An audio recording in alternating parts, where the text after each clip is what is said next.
So, Chris, you were not thinking of retiring at this point, were you? So you were a teacher? Yes. Our youngest daughter was still at school when Jack was born, and had intended to carry on teaching at least until she'd finished university, it being an expensive time. But when Sarah had Jack and felt she had to go back to work when he was only 5 months old, because she ran her own business at the time, and so she was looking around at nurseries and childminders, and I just thought, well, I'll look after him. And she said, Mum, you don't have to. And so I you said, didn't ask? You didn't ask? Mum offered? You offered? Yes. Deirdre, what I want to bring up about this is that there's a whole big hoo-ha with today's generation. Oh, this is amazing what Chris has done here and whatever. Listen, if I go back to the 1960s when I was a kid, we were never out of my grandmother's. That's what families were for. That's what communities were for. That was very much seen what the role was about. Obviously, things differed. I was going to say, they weren't working so much then, were they? Yes, I agree. Women of that age. But we're simply going back to the future, aren't we? I think we are. I mean, I think it used to be much more, I had to say the same, but it's like a much more working class thing. You know, my background was Yorkshire working class. Everybody, like you said, everybody looked after everybody else's kids, and it was totally accepted. Whereas I think now it's moved up the social classes, and nowadays, you know, people, they look at childcare and it's prohibitively expensive, and people just can't afford to do it. So this makes sense, really? Absolutely makes sense. It's great. Well, it makes sense on paper, but I just want to come to the living arrangements.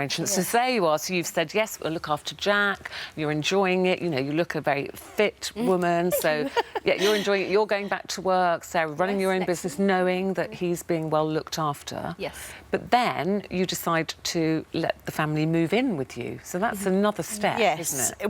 When our youngest daughter went to university, our son was abroad teaching and working abroad, and so there we were. We had about 3 months we've got an Edwardian semi, so lots of space, and we had about 3 months thinking, this is great, everybody's gone. And then Sarah and Paul her partner, were paying over £1,000 a month rent. A 2-bedroom flat, 2 floors up, no lift, and it's that thing where you've got the shopping, right, what do you take in first? The baby, the shopping, up 2 flights of stairs, and on top of which it was impossible for them to save. Impossible. How would you save if you're... That's just to buy your own place. Yes, to sort of get your foot on the ladder. What were your first feelings, though, Sarah? You know, because it's lovely and your mum looking after Jack, but when she said, hey, why don't you and your husband move in? You thought happy days. Did you think happy days, or did you think, oh, how's this going to affect the family relationship? Yeah, a little bit, because Paul and I had been living in our own flat for a while, and obviously we got used to doing things our way. It did feel like going backwards, moving back in with the parents, but also when I was growing up, my grandmother, Mum's mum, we lived with her in the same house actually, and we grew up together, and it was lovely. So and you knew I really loved that. Well, there's one thing for you as well, but also your husband, because it's a bit different. His parents. So how did he take to We that? had quite a few chats about it, but yeah, I think he thought it would be the best thing for the family, and obviously it's a bit more difficult for him because it's mother-in-law. Look, they get on really well. It is what it is. I can see how it all works out. Amazing. Deirdre, what are the problems? What are the rules? What are the parameters?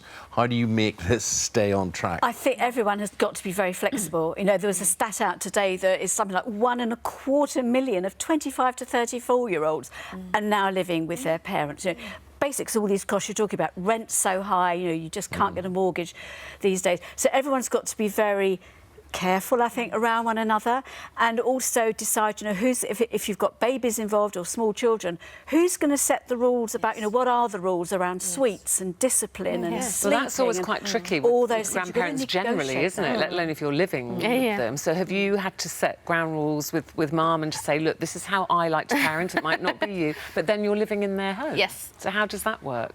We, I think, parent quite similarly, which is helpful. Obviously, there are times when I have slightly different, not rules, but like, you know, I would like set nap times for the children. That might not work for Mum. I have to just let that go.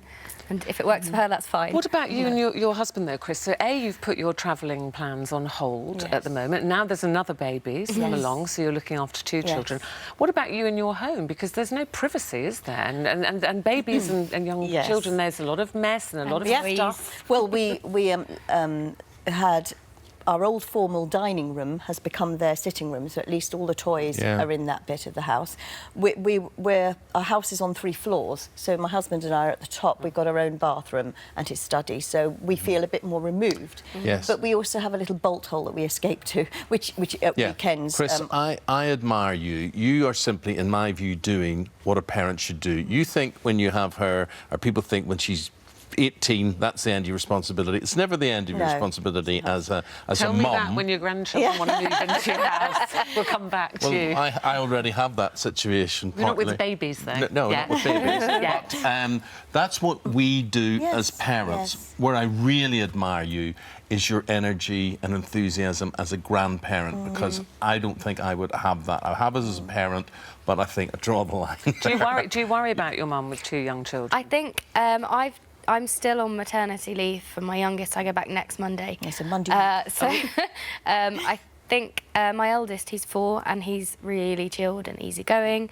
The youngest, obviously, 10 months, and he's a ham. There they are in our green room. Yeah. He's such a pickle, and obviously with 2, How it's could a you lot resist? harder. I would be fine until it came to sticky marks on the walls and things. That would be it.